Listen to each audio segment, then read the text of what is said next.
यहोवा की आज्ञा मानो और इसको उठाओ और पानी में फेंको। और जब उन्होंने उसको पानी में फेंक दिया तो बाइबल में लिखा जो वो कश्ती के ऊपर जो लोग थे वो अन्य जाति लोग थे, वो मसीही लोग नहीं थे, वो यहोवा को मानने वाले लड़के नहीं थे उस टाइम, वो एक अन्य जाति लोग थे। तो जब उनको ये पता लगा कि अब परमेश्वर ने मुसीबत हमारी जिंदगी से खत्म कर दी है, तो उन्होंने पता क्या शब्द बोला कि हमने अपने बाबाओं देवताओं को पुकारा, हमारी कोई मदद नहीं हुई। वो चढ़ाने चले गए। क्यों? वो भी कह सकते थे उसने हमें बचा लिया, उसका धन्यवाद करो, आगे बढ़ो। पर अगलों ने नाव किनारे पे लगाई और क्या करने गए? बलि चढ़ाने गए। पहले यार उसने बचाया, पहले उसको चढ़ावा चढ़ाने चलो, उसके बाद नाव लेके आगे निकलेंगे। पर हम आज के टाइम पे हो गया, परमेश्वर ने काम कर दिया, परमेश्वर तेरा धन्यवाद, चल आगे बढ़, जब अगली बार काम पड़ेगा फिर आवाज लगाएंगे तेरे को। बाइबल इस बात की गवाही देती है, जब भी किसी नबी के बारे में, किसी इंसान के बारे में, किसी ऐसे व्यक्ति के बारे में जिसके बारे में बाइबल गवाही देती है, जब भी उनकी जिंदगी में कोई काम हुआ है तो वो लोग जाके यहोवा के लिए कुछ चढ़ा देते थे ताकि यहोवा आगे को हमारी मदद करता रहे। कितनों को समझ आ रही है? अब बाइबल जब आप पढ़ते हो तो वचन में साफ लिखा है परमेश्वर बलियों से प्रसन्न नहीं होता। दाऊद कहता है मैं होम बलि चढ़ाता अगर तो होम बलि से खुश होता, तो मैं मेल बलि भी चढ़ाता अगर तो मेल बलि से खुश होता। तो अब तो परमेश्वर ने वो चीज फिनिश कर दी कि अब तुम जानवर काट के नहीं चढ़ाओगे क्योंकि तुम्हारे लिए यीशु मसीह कुर्बान हो चुके। अब तुम्हें बार बार जाके बकरे काटने की जरूरत नहीं है कि हमारे श्राप खत्म हो जाए, बल्कि बाइबल में लिखा यीशु नासरी तुम्हारे लिए मर गया, अब तुम्हें माफी मिल गई, अब कोई श्राप बाकी नहीं रहा। हाँ के ना? पर ऐसा नहीं हो सकता कि परमेश्वर को कुछ दिया ना जाए। इसी सवाल को लेकर 15 से मती की किताब में यीशु मसीह के पास खड़ा हुआ चेले खड़े हुए कहते, और वो लोग कहते हैं कि राजा को ये देना जरूरी है, राजा को वो देना जरूरी है, राजा को ये देना जरूरी है। इतना सब उन्होंने उसको बोला और कहा कि अब हम क्या करें, तेरे को दे उसके। उन्होंने कहा सिक्का निकाल, सिक्के के पीछे मोहर किसकी है? वो कहता एक मोहर तेरी है, एक मोहर कैसर की। कहता जो परमेश्वर का है परमेश्वर को दो, और जो कैसर का है वो कैसर का मतलब राजा, यानी कि जो देश के ऊपर अधिकारी है, जैसे कि प्रधानमंत्री, सीएम, आपकी सरकार, पुलिस वाले, कौन आपके ऊपर अधिकारी लोग हैं। अब हमारी सरकार हमसे टैक्स लेती है ना, टैक्स सिर्फ वो इंसान नहीं देता जो करोड़ों रुपया कमाता है, टैक्स हर एक इंसान देता है। जो इंसान दुकान पे जाके 5 रुपए की चॉकलेट भी खरीदता है वो भी टैक्स देता है, क्योंकि सबके ऊपर जीएसटी लगता है। आप सब लोग टैक्स देते हो कि नहीं देते हो? आप आटा खरीदते हो, राशन खरीदते हो, उसमें जीएसटी लगकर ही आता है ना, टैक्स तो सारे भर रहे हो। तो यानी कि जो सरकार का है वो तुम सरकार को दे रहे हो, पर जो परमेश्वर का वो हम परमेश्वर को नहीं दे रहे। परमेश्वर तुमसे क्या चाहता है मैं आपको बताता हूँ। परमेश्वर मैंने आपको कई बार आपको बताया कि वो तुम्हारे 100 रुपए नहीं चाहता, नहीं चाहता। वो तुम्हारा राशन पानी नहीं चाहता, उसने तुम्हें दिया, वो तुमसे वापस लेके क्या करेगा? तुमने मांगा उसने तुम्हें दिया, हमने उससे जॉब मांगी उसने हमें जॉब दी, हम उसे पैसे क्या दे सकते हैं? पर वो तब भी कुछ कह रहा है कि तूने मेरे लिए क्या किया। अब जब वो पैसों का भूखा नहीं, क्योंकि पैसा यहोवा ने बनाया, सोना चांदी उसने बनाया, हीरे भी उसने बनाया, सब कुछ उसकी रचना, तो फिर वो मांग क्या रहा है? वो आपका समर्पण मांग रहा है उससे, कि कब तुम उसके आगे घुटने टेक दोगे, पूरे तरीके से कब तक तुम उससे दूर रहोगे। अब आप कहोगे समर्पण किसे कहते हैं? चर्च आना अलग बात है, चर्च आने के बाद जब आप घर जाते हो और जब आपका दोस्त आपको कहले कुबेर खा ले और उसको ये कहना मैं नहीं खाऊंगा, इसको समर्पण कहते हैं। कितनों को समझ आ रही है? अपने पड़ोसी बोलो चर्च आना अलग बात है और पाप से बचे रहना अलग बात है। हालेलुया। परमेश्वर आज सिर्फ एक चीज आपसे चाहता है, वो ये कि तुम जिस तरह तुम्हारा बुलाने वाला पवित्र है वैसे तुम सब के सब अपने सारे चाल चलन में पवित्र बनो। 95% लोगों की ये प्रॉब्लम है, उनको ये लगता है सिर्फ व्यभिचार करने वाला व्यक्ति अपनी पवित्रता खराब करता है। ऐसा नहीं, हर वो चीज जो परमेश्वर को पसंद नहीं है वो उसकी पवित्रता ही खराब करती है, सिर्फ व्यभिचार नहीं। आपको क्या लगता है आपने व्यभिचार नहीं किया, नशा कर ले तब भी आप पवित्र हो? क्या? हाँ कि ना? आपने चलो नशा भी नहीं किया, व्यभिचार भी नहीं किया, पर आपने गाली दी, गालियां आप देते हो, तो तुम पवित्र हो क्या? बाइबल में लिखी हुई हर वो बात जो यहोवा के खिलाफ है, वो सारी चीजें मिलके आपको गंदा करती, आपको अशुद्ध बनाती। आपको क्या लगता है हमने गाली भी नहीं दी, पाप भी नहीं किया, कुछ नहीं किया, तब भी मैं आपको कह सकता हूं आप अपवित्र इंसान हो। आप बताओ कैसे? आपको मैं आज बड़ी गहरी बात बताऊंगा बाइबल की। आप पाप नहीं करते, गाली नहीं देते, ना कोई व्यभिचार करते हो, ना किसी रिलेशन में कुछ नहीं है, ना नशा करते, कुछ नहीं करते, तब भी आप पवित्र नहीं हो। कैसे? क्योंकि अभी भी तुम्हारे अंदर एक कमी है। वो क्या? कि तुम 2-2, 3-3 चर्चों को अपना लेते हो, और ये भी लिखा पाप है। अब बताओ, अपनाने का मतलब इधर भी आते हैं, उधर भी जाते हैं, इधर भी जाते हैं, उधर भी जाते हैं, यूट्यूब पे भी सुनते हैं, फेसबुक पे, सारी जगह सब कुछ करते हैं। ये भी बाइबल के खिलाफ गलत है, क्योंकि उसने लिखा 2 आप खराब हो गए। आपने झूठ बोल दिया, आप खराब हो गए। आपने थोड़ा सा तंबाकू खा लिया, आप खराब हो गए। आपने अपनी चर्च में समर्पण ना करके 10 जगहों पे समर्पण कर दिया, आप खराब हो चुके हो।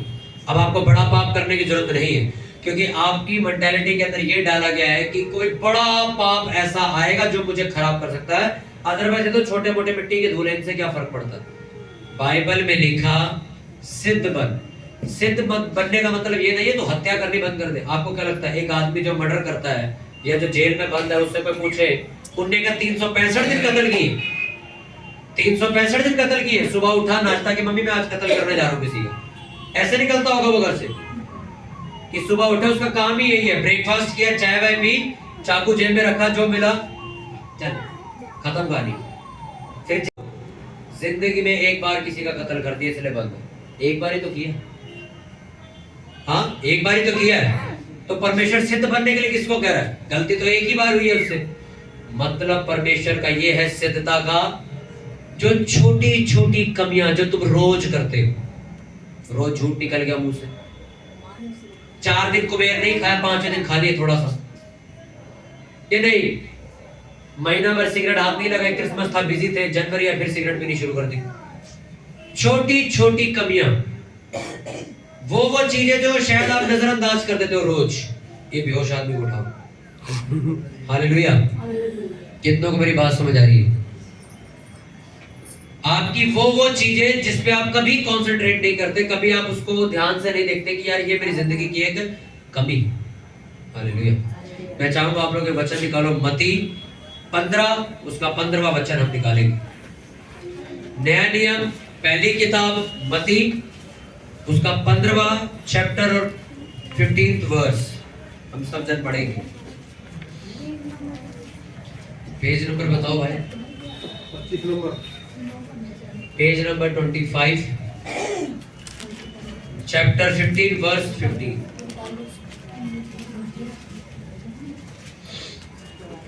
निकाल लिया सबने? इसकी बात वो ले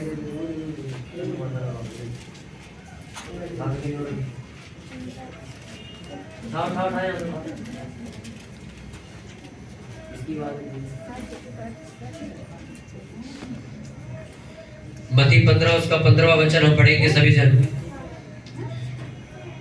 निकाल लिया सबने? अपने पड़ोसी को बोलो ध्यान से सुन, सुनने से विश्वास पैदा होता है। यह सुनकर पतरस ने उससे कहा, यह दृष्टांत में समझा दे। उसने कहा, क्या तुम भी अब तक ना समझो? क्या तुम नहीं जानते कि जो कुछ मुंह में जाता है वह पेट में पड़ता है, वह संडास से निकल जाता है, पर जो कुछ मुंह से निकलता है वह मन से निकलता है, और वही मनुष्य को अशुद्ध करता है। क्योंकि बुरे विचार, हत्या, परस्त्रीगमन, व्यभिचार, चोरी, झूठी गवाही और निंदा मन ही से निकलती है। यही है जो मनुष्य को अशुद्ध करती है, परंतु हाथ बिना धोए भोजन करना मनुष्य को अशुद्ध नहीं करता। सब बोलो आमीन।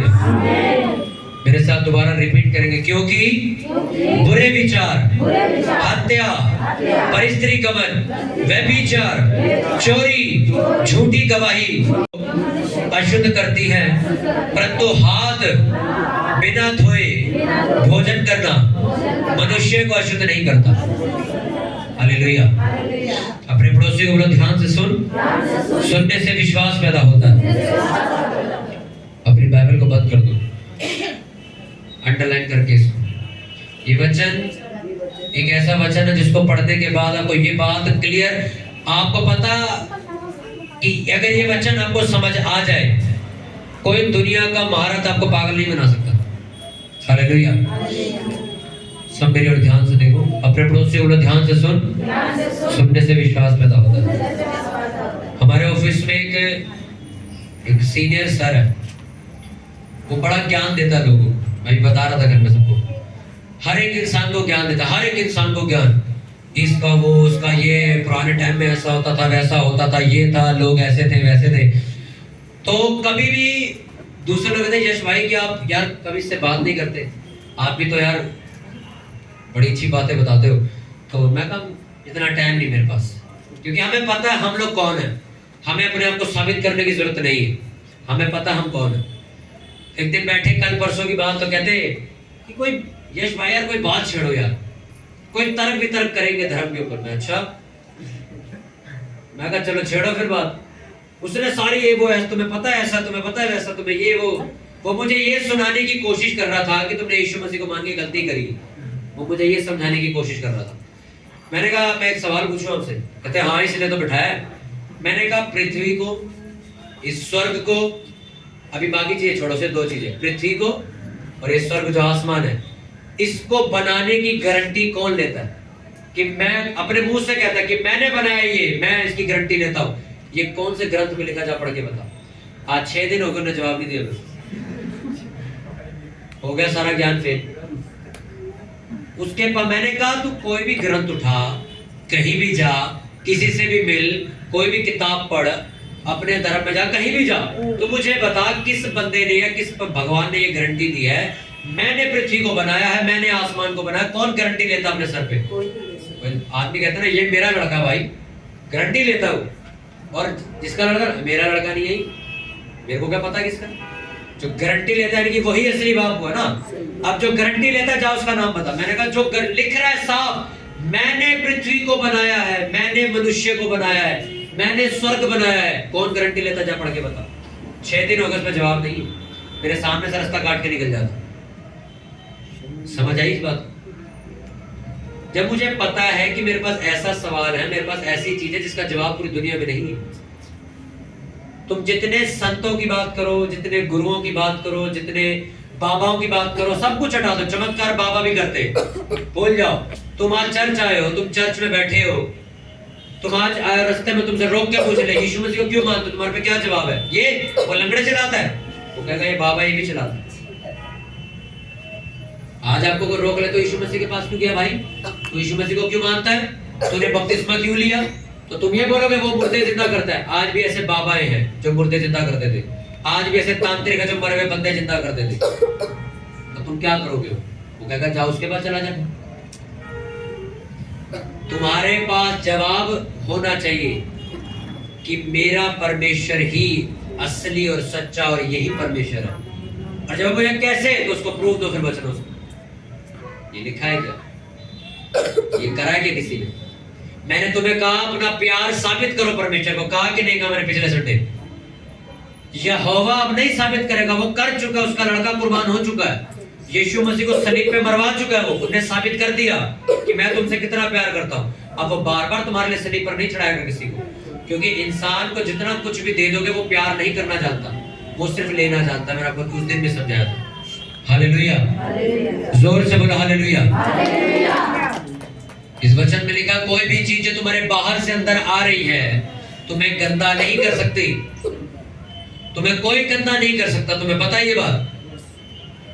हाँ, लड़की ने मेरे को पाप में गिरा दिया, सुना होगा आपने। कोई लड़के की वजह से मैं पाप में गिर गई। और ये मैं फेसबुक चला रहा था, एक वीडियो मेरे सामने आ गई, फिर मैं पाप में गिर गया।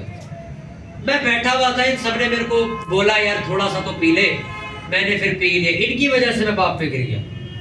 मैं तो अच्छा खासा काम करता, इसने आके मेरे सामने सिगरेट जला ली, फिर इसने मेरे को दे दी, फिर मैंने पी ली, इसकी वजह से मैं पाप में गिर गया। मैं आपको बताऊं, ये इस जहान का सबसे बड़ा झूठ है कि तुम किसी की वजह से गिरे हो, तुम अपनी और अपनी वजह से गिरे।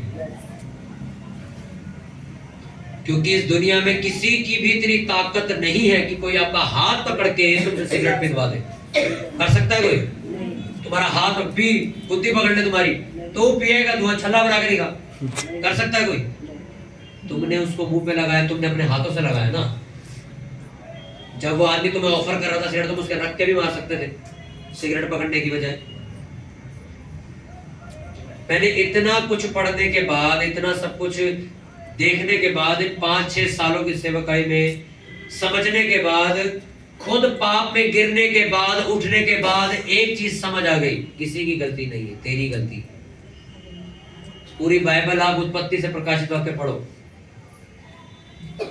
मैंने जितना पवित्रता के बारे में खोज लिया, मेरे को इतना ही समझ आ गया, आप अपनी पवित्रता की रक्षा खुद कर सकते हो और कोई नहीं करेगा। तुम ये कह दो मेरा पास्टर मुझे बचा लेगा या मेरी बहन मुझे बचा लेगी, आप सर बंद कमरे में क्या करो उसे क्या पता। आप ऑफिस जा रहे हो कि वोल्टा पार्क जा रहे हो, उन्हें क्या पता तुम्हारे घर वालों, उन्हें तो पता ही नहीं, उन्हें तो लगा ऑफिस गया है, उन्हें थोड़ी पता तुम कहां जा रहे हो, तो वो कैसे बचा लेंगे तुम्हें? तुम्हारे पैरों में जंजीरें थोड़ी बांध सकता है। तुम्हारे हस्बैंड ने तो तुम्हें विश्वास करके भेजा चर्च, तुम्हारी वाइफ ने तुम्हें विश्वास करके भेजा, अब तुम चर्च आके क्या कर रहे हो तो तुम जानते हो।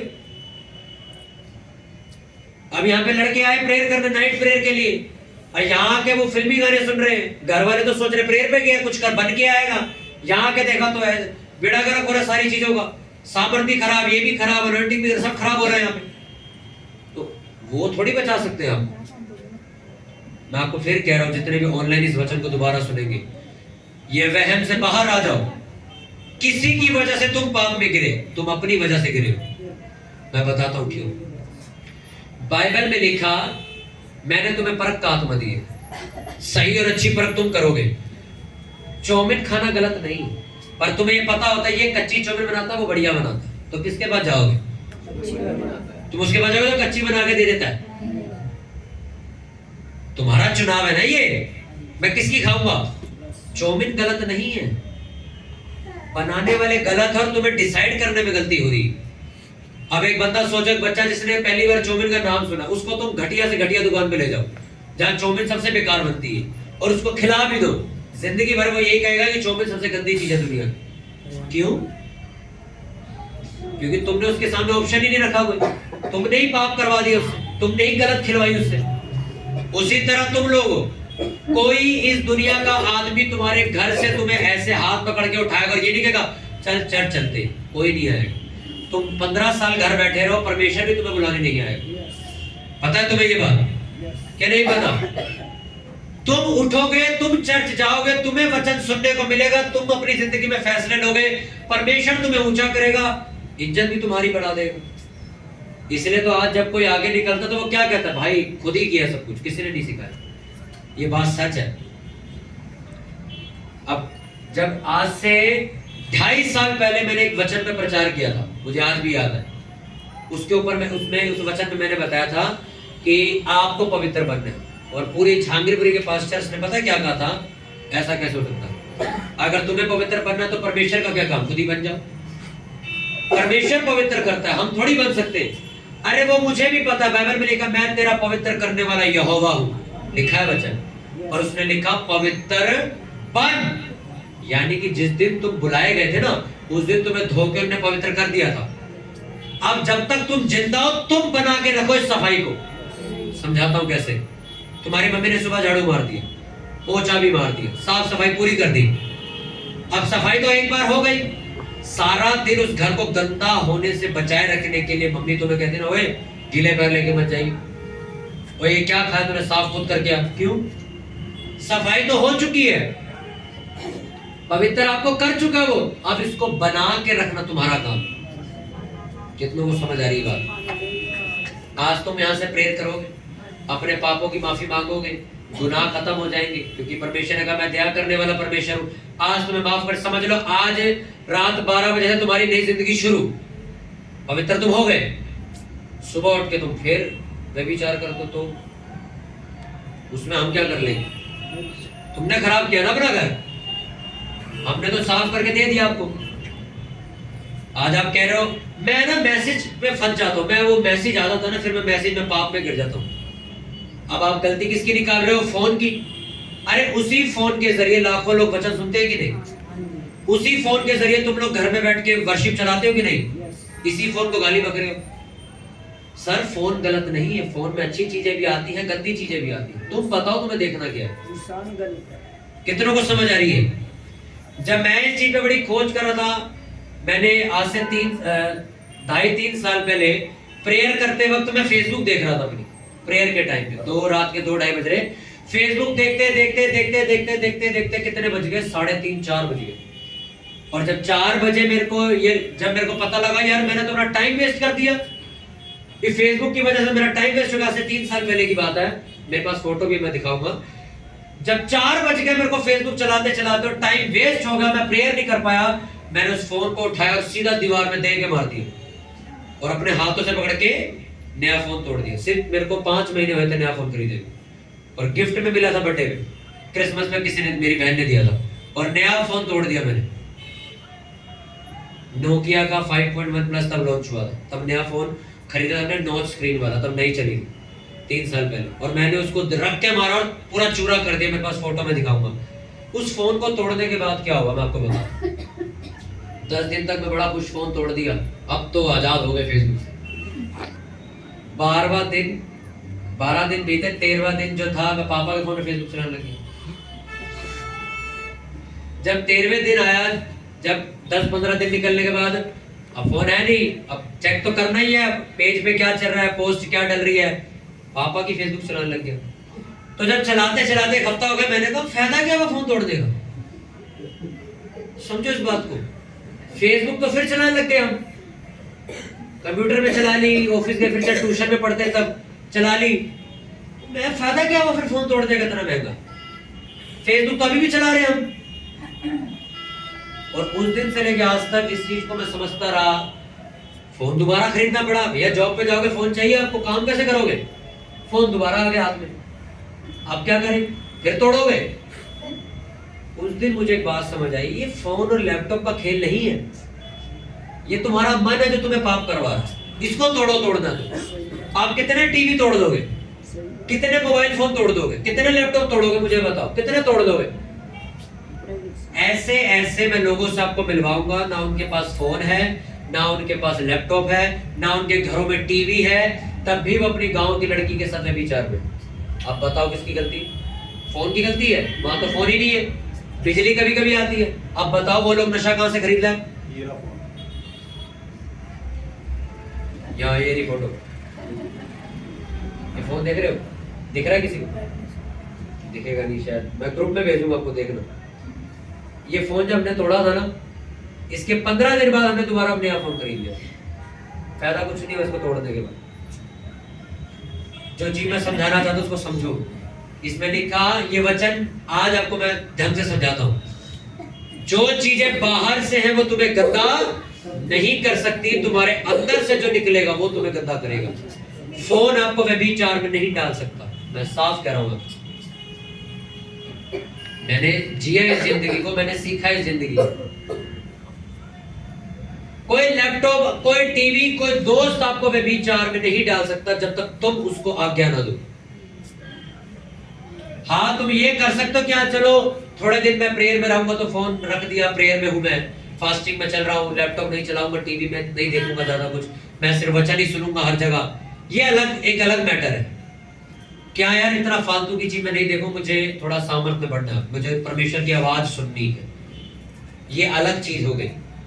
पर तुम ये कहो कि मेरी जिंदगी में जो कुछ हो रहा है वो इस फोन की वजह से हो रहा है, इस लड़की की वजह से हो रहा है, इस लड़के की वजह से हो रहा है। सर 100 किलोमीटर दूर बैठ के लोग व्हाट्सएप पे पाप कर लेते हैं, आप क्या बोलोगे किसी को? लड़की तो आई नहीं अभी तक दिल्ली, लड़का तो आया ही नहीं आपका पहाड़ों से अभी तक। लड़का कहाँ है? वो तो साउथ में रहता है, लड़की का वो दिल्ली में, वो पाप फोन में चल रहा है। तो तुम कैसे कह सकते हो कि लड़की की वजह से पाप हो रहा है या फोन की वजह से पाप हो रहा है? सर वो 2,500 किलोमीटर दूर साउथ में एक लड़की बैठी है, आप यहाँ 2,500 किलोमीटर यहाँ बैठे हो, आप पाप कर रहे हो। तो आप सोचो ना, आपने पाप करने का जरिया बनाया है, पाप तो तुम कर रहे हो। लोगों को इतनी सेंस है कि मुझे किस जगह जाना है, किस जगह नहीं जाना, तब भी वो वहीं जाते हैं। तो बताओ फिर किसकी गलती? इसी चर्च में एक लेडीज आके कहती, हम एक पास्टर के पास गए, वो कहते कि अन्य भाषा में प्रार्थना करना ही पाप है। ये शब्द थे उस लेडीज के, मेरे को यही बताया उसने। कहती वो पास्टर कहते कि अन्य भाषा में प्रेयर मत किया करो यहाँ पे, ये सब गलत है। सोचो वो लेडीज आज भी वही जाती। अब तुम बताओ, सामने तुम्हारे मिट्टी रखी और खाना रखा, तुम खुद मिट्टी खा रहे, तो फिर तुम दूसरे को दोष क्यों दे रहे हो? तो मेरे को जब पता लगी तो खुद अपने मुंह से कहने लगी, पास्टर जी देखो कितना पाप आ गया, पास्टर लोग ही कह रहे हैं कि पवित्र आत्मा की भाषा में प्रेम मत करो, सोचो अंत कितना नजदीक है। मैं कहा हाँ सही बात है। अगले संडे फिर वही थी। नहीं यार, आप लोग, आप, मैं सच कह रहा हूं, आप कभी पुलपिट पे आओ और लोगों से मिलो, आप पागल हो जाओगे। खुद कह रहे हैं वो चीज सही नहीं हो, जा भी वही रहे। बताओ, यहाँ पे आए कुछ लड़के लड़कियां कहते हैं आप ना बड़ा पाप के खिलाफ ना बड़ा कट्टरवाद फैला रखा आपने। ये चीज हर चर्च में होनी चाहिए, हर पास्टर के अंदर होनी चाहिए। पाप के खिलाफ हमेशा गुस्से में रहना चाहिए। और कहां जा रहे हैं? वहां पे जहां पे सब कुछ करने का अलाउड किया जाता है। हाँ कोई नहीं, फिल्मी गाने सुनो, क्या दिक्कत है? और आके उसकी चुगली बुझा करते थे। आपको पता है वो लोग तो फिल्मी गानों में भी नाचते हैं, वो डीजे पे भी नाच लेते हैं। तो पता हो तो फिल्मी गानों पे नाचते, दूसरों की शादियों में जाके रीले फीले सब बनाते हैं फिल्मी गानों पे। तो मैं तुम क्या करते हो जाके? वैसे ही चले। अब आप मुझे एक बात बताओ, ये वचन झूठा नहीं, उसने सही कहा है। कोई चीज जो बाहर से आ रही है वो तुम्हें गंदा नहीं कर सकती। अगर तुम अपने मन में सही हो चुके हो, अपनी वाइफ के साथ आप बिल्कुल प्यार करते हो, आपके सामने दूसरी लेडीज जो मर्जी करे, जब देखोगे ही नहीं उसे, क्योंकि तुम अपने मन में पता ही ये बात है। पर अगर तुम्हारी वाइफ, लोग कहते हैं ना शादी कर दो लड़का सुधर जाएगा। मेरे ऑफिस में लड़के ने इतनी खतरनाक कहानी, कहता है लड़का कहते नशा करता था, कहते शादी कर दी लड़की सुधार लेगी। अब लोगों की वही मेंटालिटी, लड़की सुधार देगी इसको, आप मन में उसके सुधार लड़की देगी इसको। कहता है शादी कर दी, कहता इतनी गंदी हालत है यश भाई उस लड़के की, मैं बाइक चलाता हूँ, पीछे पीछे बैठे बैठे इंजेक्शन लगा लेता हूँ, इतना खतरनाक आदमी हो। कहता मैं तो अब तो नशे और बढ़ गए उसके। अब तो कहता वैसा ही है वो, कुछ सुधार ही नहीं, 1-1.5 साल हो गया। तो मैं लड़की खुश है? कहता लड़की ने तो फांसी लगा ली, मर चुकी है वो तो 6 महीने पहले। वेल एजुकेटेड, ग्रेजुएशन कंप्लीट की भी लड़की फांसी लगा के मर गई। मैं लड़का, कहता वो तो अभी भी नशे कर रहा। अब बताओ, तुमने उसकी तो जिंदगी खराब कर दी, वो तो गई मर गई, उसका कुछ हुआ नहीं। यही चीज दुनिया को समझ नहीं आती। अरे भाई, कोई इंसान तुम्हें नहीं सुधार सकता, कोई शादी तुम्हें नहीं सुधार सकती, तुम्हें खुद सुधरना पड़ेगा। आज तुम्हें लड़कियों को देखने की आदत है, शादी हो जाएगी तब भी देखते रहोगे, आदत है तुम्हें। हालेलुया। कहता है इसलिए शादी करी, लड़का सुधर जाएगा। वो सुधरा नहीं, लड़की ने दुखी होकर फांसी लगा दी, खत्म कहानी, जाओ। और लड़के को कोई फर्क नहीं, वो अभी भी नशे में अपना घूम रहा है, पैसे कमा रहा है, नशा कर रहा है, खुश। ये बात आपको समझनी होगी अपनी जिंदगी के लिए, लोगों के लिए, अपने रिश्तेदारों के लिए, अपने दोस्तों के लिए, तो देश के लिए, कि कोई चीज ना तुझे पवित्र कर सकती है, ना ही तुझे वो पाप में गिरा सकती। जो कुछ होगा तेरे दम पे होगा, जो कुछ करेगा वो तू करेगा।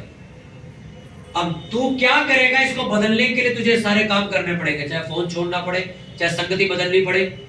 क्योंकि भजन संहिता में पता है क्या लिखा हुआ है? मैं आपको सच बताऊं, तेरी सच्चाई मेरी झिलम और ढाल ठहरेगी। सच्चाई क्या है? तुम सत्य को जानो, सत्य तुम्हें आजाद करेगा। और सत्य क्या है? वचन। यानी कि उसके वचन क्या बनेंगे? मेरी ढाल बनेंगे। तीर तो आएंगे, वचन उसे रोक लेगा। कितनों को बात समझ आ गई? परमेश्वर आपसे एक ही चीज चाहता है कि तुम पवित्र बनो। तुमसे परसों पाप हुआ, माफी मांगो, उठो और चलो आगे। तुमसे 20 दिन पहले पाप हुआ, 6 महीने पहले हुआ, 10 साल पहले हुआ, 5 साल पहले हुआ, 1 महीना पहले हुआ, प्रॉब्लम पाप नहीं, प्रॉब्लम ये है कि तुम लड़े उसके बाद दोबारा, क्या नहीं लड़े। वहां से मेरे मुंह से गाली निकल गई, अब कोई नहीं, माफी मांग, आगे बढ़, आगे समझ करी, फिर से निकल गई, कोई नहीं, माफी मांग, आगे बढ़। और ये इस चीज पे ध्यान दे किस वजह से निकली थी, उस वजह पे काम करके दोबारा निकले। फिर महीना निकल गया, 1.5 महीना निकल गया, 2 महीने बाद फिर से निकल गई। पास्टर यार सामर्थ खराब हो गई, फिर से 2 महीने तक तो बचा रहा ना तू, उसकी खुशी मना। पहले तो रोज देता था, 2 महीने से तूने गाली नहीं दी, 2 महीने बाद तेरे पे फिर से अटैक हो गया, कोई नहीं, दोबारा इस गलती को फिर से लड़ाई शुरू कर, एक दिन देखना वो आदमी सुधर जाएगा, वो निकल जाएगा बाहर। और आज हमारे यहाँ होता क्या है, एक पाप हुआ अगले दिन, अब तो पाप हो ही गया है, शुरू करो कहानी। अब तो रेल पीट दो, जब तक पकड़े नहीं जाते तब तक करेंगे। अब तो दाऊद ने क्या किया था, उसका सबसे बड़ा पाप ये नहीं था कि उसने व्यभिचार किया, उसका सबसे बड़ा पाप ये था अपने पाप को छुपाने के चक्कर में उसने बंदा भी मरवा दिए, तब भी नहीं बता रहा क्या किया। इसलिए परमेश्वर को गुस्सा ज्यादा आया उसने। एक तो पाप के ऊपर से माना नहीं, ऊपर से अपने पाप को छुपाने के लिए दूसरे का कत्ल भी करवा दिया, उस लड़की को विधवा करा दी, उसका आदमी मरवा दिया, उस लड़की को घर भी ले आया, तब भी नहीं बता रहा। उसके पास्टर ने पकड़ लिया उसको कहानी बता रहा उसका पास्टर भी। कहते एक आदमी के घर में एक बकरी थी छोटी सी, कहते उन्हें बड़े प्यार से रखी हुई थी, दूसरे के घर में भी थी, पर जब दूसरे घर मेहमान आया तो उसने उसकी बकरी मरवा दी जिससे वो बहुत प्यार करता राजा। वो मेरे को पता किसने मारी बकरी, तू ही है वो। मैंने मारी, तू ही है वो जिसने मारी, तूने ही उसके पति को मारा, हमें पता है, और वो पकड़ा गया। अगर तुम खुद परमेश्वर को साबित कर दो कि प्रभु मुझसे पाप हुआ, मुझे क्षमा कर, मुझे साफ कर दे, परमेश्वर तुम्हें बना के हीरा बना देगा भाई।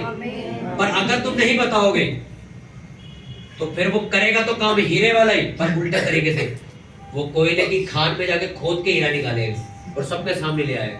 मतलब वो खोद के पाप निकालेगा और सबके सामने साबित कर देगा नहीं ये किए, क्योंकि तुमने छुपाया उसको। कितनों को समझ आ रही है? अगर तुम्हारे मुंह से कुछ निकला या कुछ खाया या कुछ पिया या कुछ भी पाप हो चुका है, पवित्रता ही खराब हो चुकी तुम्हारी। जरूरी नहीं है कि तुम कोई बड़ा पाप करने जाओगे, तुम ऑलरेडी पाप कर चुके हो। अब आप क्या कहोगे जो लोग कोठे पे जाते हो, नहीं कहोगे इसकी गाड़ी की वजह से कोठे पे जाए, इसकी गाड़ी में आग लगाओ, लगा दो, वो पैदल चला जाएगा, पैदल चला जाएगा, वो रिक्शा करके चला जाएगा 10 रुपए का। गाड़ी में पाप नहीं है, चलाने वाले में पाप है, उसको पकड़ो। तुम्हारा मन, गाड़ी तो नीचे खड़ी है, अब तुम्हें स्कूटी स्टार्ट करके चर्च जाना है या कहीं और जाना है, ये तुम देखोगे। स्कूटी बैठे, चाबी लगाई, चल मारा स्टार्ट, एक रास्ता इधर मुड़ रहा है चर्च की तरफ, एक रास्ता इधर मुड़ रहा है ठेके की तरफ। तुम देखो तुमने गाड़ी कहां मोड़ दी। गाड़ी को तो तुम चला रहे हो ना, अपने आप थोड़ी चल रही हो कि हाँ तेरे को उठाया, स्कूटी उठाया, स्कूटी अपने आप ले गई तेरे को, ऐसा तो नहीं। तुम्हारा फोन पड़ा पड़ा अपने आप चालू हो जाता है क्या? अपना फेसबुक खुल जाती, गाने चलने लग जाते, ऐसा होता है कभी? तुम इंस्टाग्राम डालते हो, इंस्टाग्राम फिर खोलते हो, फिर 10-15 रील देखते हो, तुम्हारे अंदर गरज उठती मैं भी एक आधी बनाता हूँ, फिर तुम भी एक फिल्मी गाने पे रील बनाते हो, कहते वायरल हुई नहीं। तुम बैठे थे, तुम्हारी आगे किसी ने रील बना के गाना लगा के पोस्ट कर दी क्या? तुमने खुद ही तो बनाई है। फिर तुम कह रहे हो यार मैं क्या कर रहा हूँ यार, मैं तो यीशु मसीह को मतलब उसकी बेइज्जती करा रहा हूँ सरेआम, लोग देखेंगे तो क्या कहेंगे। पूरी बाइबल का सारांश मैं तुम्हें आज ही बता देता हूँ। जब उसने वचन लिखा ना, मांगो तो दिया जाएगा, उससे बात तुम्हें समझ जानी चाहिए कि सब कुछ तुम्हारे ऊपर डिपेंड करता है, सब कुछ। तुम कितना लंबा जियोगे ये भी तुम डिसाइड करोगे। क्रिश्चियनिटी इतनी पावरफुल है सर, ये लोगों के लिए मजाक हो सकता है, नहीं नहीं वो जो करते हैं गुजरे लोग बैठ जाते हैं धूप में, नहीं नहीं बेटा मरना जीना ये परमेश्वर के हाथ में होता है, ऐसा नहीं। बाइबल में लिखा है तुम अपनी आयु खुद डिसाइड करोगे। तुम अंधा दूध पाप करो, तुम्हें जवानी की मौत देगा वो, क्योंकि तुम्हारी वजह से उसको कोई फायदा हो नहीं रहा, वो खत्म कर देगा तुम एक ऐसा जीवन जियो जिसकी वजह से, तुम्हारी वजह से लोग बच रहे हैं, वो तुम्हें लंबा जीवन देगा, तुम्हें जिवाएगा वो। इसकी वजह से लोग बच रहे हैं, इसको जिंदा रखो भाई। तुम डिसाइड करोगे, क्योंकि लिखा पाप की मजदूरी मृत्यु। तो तुम कैसे कह सकते हो ये सब कुछ हो सकता है? आप अच्छा जीवन जियो, परमेश्वर तुम्हें जिंदा रखेगा। जब तुमने जिंदे होते हुए कुबेर, सिगरेट यही सब करना, तो मर भाई, अपना काम होगा जा। आपको जो मांगना मांगो वो तुम्हें देगा। तुम अपने आप को पवित्र बनाओ, तुम बना सकते हो। तुम किसी के लिए प्रार्थना करो, जादू टूटा डरता हुआ भाग जाएगा। उसने लिखा सांपों को तुम अपने हाथों से उठा लोगे, जवान सिंहों को पैरों के नीचे रोक दोगे। कोई तुम्हारे पास बीमार है, बीमारियां तुम लोग ठीक कर दोगे। तो सोचो यार, तुमसे बड़ी पावर है किसी के पास? फिर लोगों के घरों में जब जादू टूना होता है ना, तो वो दर बदर भटकते कि क्या करें। आपको तो इतनी पावर दे दी कि तू बोल, मैं निकाल दूंगा बाहर से। तो तुम्हारे पास ज्यादा बड़ी पावर है कि लोगों के पास? पर आपकी पावर काम क्यों नहीं कर रही? तुम डांट तो रहे हो, जा क्यों नहीं रहा वो? क्योंकि शैतान पवित्र लोगों से डरता है, पापियों से नहीं। पापी तो दोस्त है उसके, वो पवित्र लोगों से डरता है। जिस दिन तुम्हारे अंदर ऐसी पवित्रता बिल्ड हो जाएगी कि परमेश्वर का हाँ ये पवित्र है हर तरीके से। पवित्रता इतनी लंबी है जो मैं एक संडे में नहीं समझा सकता आपको, और मैं आपको समझाऊंगा जरूर। जिस दिन वो पवित्रता आपको समझ आ गई,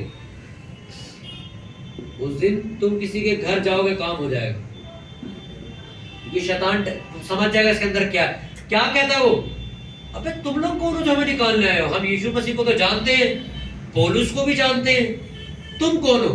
दिखा नंगा करके मारा हम सबको, भाग गए वहां से। क्यों? वो सोच रहे थे यीशु मसीह का नाम लेके जाएंगे, दुष्ट आत्मा निकाल देंगे, बस ये काम हो जाएगा। ऐसा नहीं होता। तुम्हारे अंदर वो पवित्रता देखेगा तो तुम्हें कहने की जरूरत नहीं, अपना चला जाएगा। कईयों के घर क्यों नहीं बचे तुम्हें पता है? उनका ध्यान कहीं और लगा हुआ, उनका ध्यान अभी भी कहीं और है। मैं ये पहले कर लूं, पहले ये चीज हासिल कर लूं, पहले ये चीज हासिल कर लूं, पहले इस मुकाम पे ये कर लूं, वो कर लूं। घर वाले मर गए, मुझे पास्टर जी अपने घर वालों को उद्धार कराना था, मर गए वो। अब क्या करें? अब जाओ फूल चढ़ाओ कब्र पे, और क्या करोगे? तुम्हारा पहला काम होना चाहिए, मैं बच तेरा घराना। पहले अपनी नींव मजबूत करो, उसके बाद तुम जो फैसले लोगे लोग तुम्हारे साथ होंगे। तुम्हारा पहला फोकस तुम्हारा परिवार होना चाहिए। लोगों को लगता है तो 8 महीने हो तो गए चर्च आते हुए, कुछ हुआ क्या है? कुछ भी नहीं हुआ। मैं आपको कहता हूं 5 साल भी नहीं होगा, क्या करोगे तुम? क्या करोगे? दे दोगे यहोवा को गाली? तुम उसकी मर्जी नहीं करता जा मैं? आपकी कोई हुकूमत चल रही है के ऊपर? मैं आया देखो 1 महीना हो गया मेरे को, तुमने कुछ किया ही नहीं, अभी तक मेरी लानतें पड़ रही है, अभी तक ऐसा हो रहा है वैसा हो रहा है। मैं आपसे कहता हूँ ना 10 साल कुछ नहीं किया, कुछ कर लोगे उसका तुम? नहीं। आप 10 साल बाद भी क्विट कर सकते हो, कुछ नहीं कहेगा तुम्हें।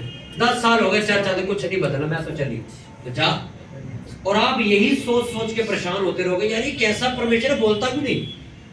10 साल हो गए मैंने इसे बोला तभी ने कुछ नहीं कहा, मैं जा रही हूँ, मुझे रोक भी नहीं रहा, कह रहा जा।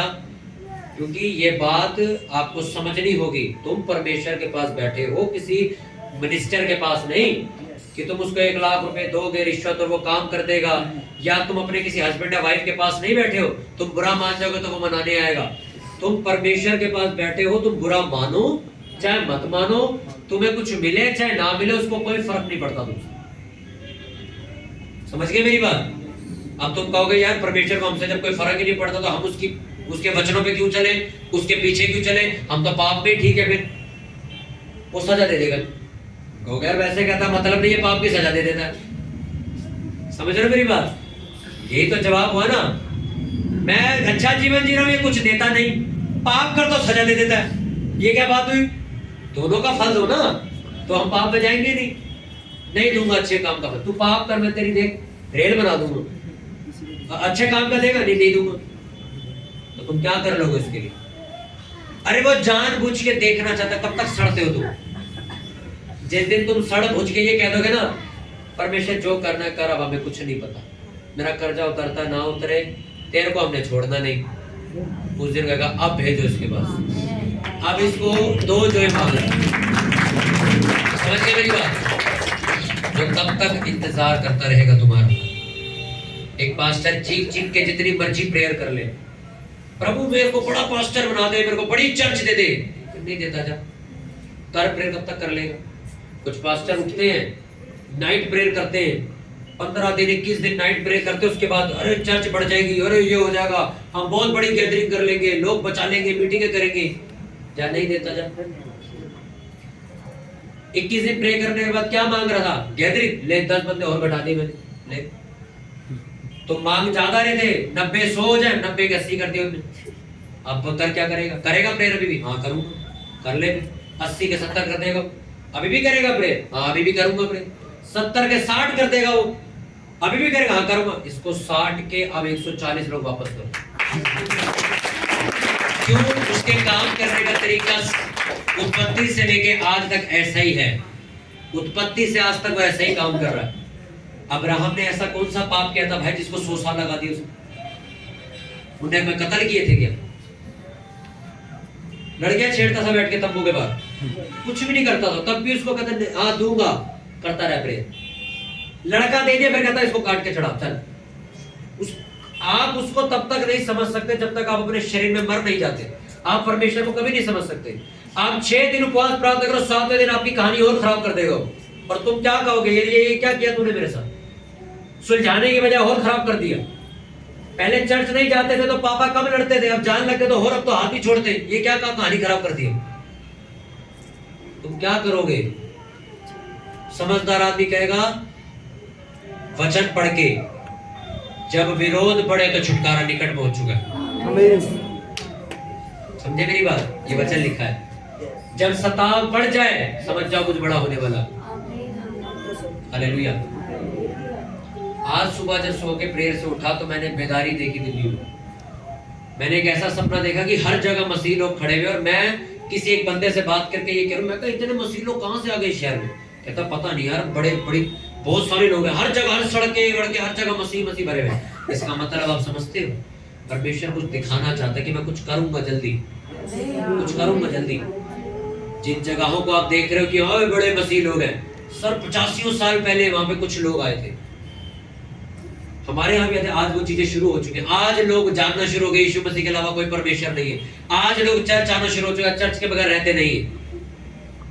आज आपको लग रहा है कि पंजाब तो भी 10-15 साल में इतनी बेदारी पकड़ गया। नहीं सर, आप किताब पढ़ो, वहां पे एक व्यक्ति आए थे, साधु सुंदर सिंह नाम था उनका, नाम सुना है? हाँ जी। भक्त सिंह करके ऐसे लोग आए थे वहां पे। ये लोग वो थे जिन्होंने शादियां भी नहीं करी, घर भी छोड़ दिया, सब कुछ खत्म करके सिर्फ यहोवा के लिए काम किया था। आज बाहर जब निकलते इंडिया से लोग तो क्रिश्चियनिटी को इंडिया में पता कैसे, अच्छा साधु सुंदर सिंह के देश से आए, ये नाम चलता है। ऐसे लोग पैदा होके काम करके गए, तब से काम शुरू होता आज बेदारी दिख रही तुम लोगों को। ये आज का काम नहीं है कि अभी 5-6 पहले चर्च शुरू हुई थी इसने बेदारी शुरू कर दी। नहीं, ये बहुत टाइम पहले से चलता आ रहा है। दिल्ली में क्या आज पहली बार चर्च लग रही है? बहुत टाइम से चलती रही। आज दिखना शुरू हो गया। आज लोग सड़कों पे आके प्रचार करते हैं, आज लोग टेंट लगाने शुरू कर दिए यहाँ पे। आगे आने वाले साल अगर तुम लोग अपनी जिंदगी पाप से नहीं सेट करोगे, बाहर नहीं करोगे, तो तुम उस बेदारी का हिस्सा नहीं बन पाओगे जो आने वाली। और बहुत आशीषित लोग होंगे जो उस बेदारी का हिस्सा होंगे, क्योंकि वो बेदारी इतनी ज्यादा आशीष लेके आएगी। हर जगह आपको मसीह आदमी मिलेगा, कहीं काम करने जाओगे मसीह आदमी मिलेगा, कहीं कोई एप्लीकेशन लगाने जाओगे सरकारी अफतर में, वहां क्रिश्चियन आदमी बैठा मिलेगा। तुम्हें फायदे होने वाले बहुत ज्यादा। और किसको फायदे होंगे? जो पवित्र इंसान, पवित्र परमेश्वर पवित्र वचनों के द्वारा, पवित्र दासों के द्वारा आपको पवित्र बनाना चाहता है। उसका यही काम है।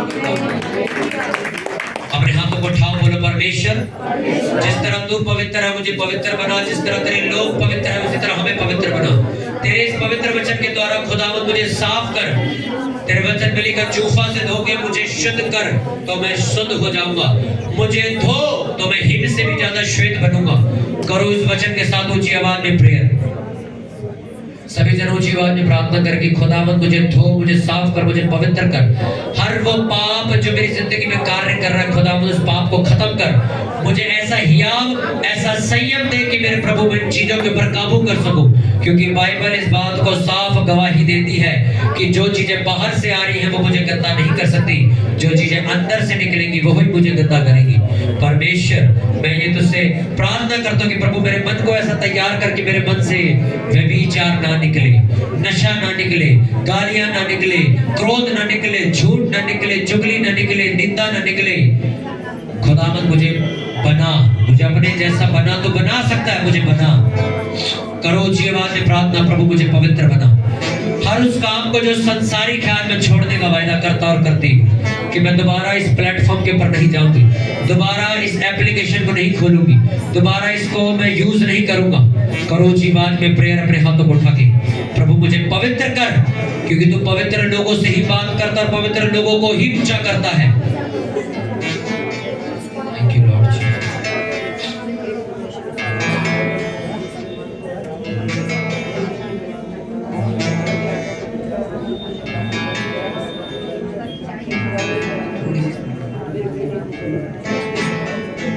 ऊंची आवाज में अपने हाथों को उठाकर की परमेश्वर तेरा आत्मा हमारे बीच में कार्य करे, तेरा आत्मा हमारी जिंदगी को बदल दे।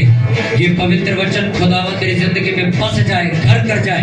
मेरी बुद्धि में सारा दिन ये वचन घूमता रहे। इस वचन को जब यूट्यूब पर खुदावंद में दोबारा सुनूं, ये वचन मुझसे बात करे, ये वचन मुझे पवित्र करे, ये वचन मुझे साफ करे। प्रभु यीशु मसीह के नाम में चर्च जोर से बोले आमीन।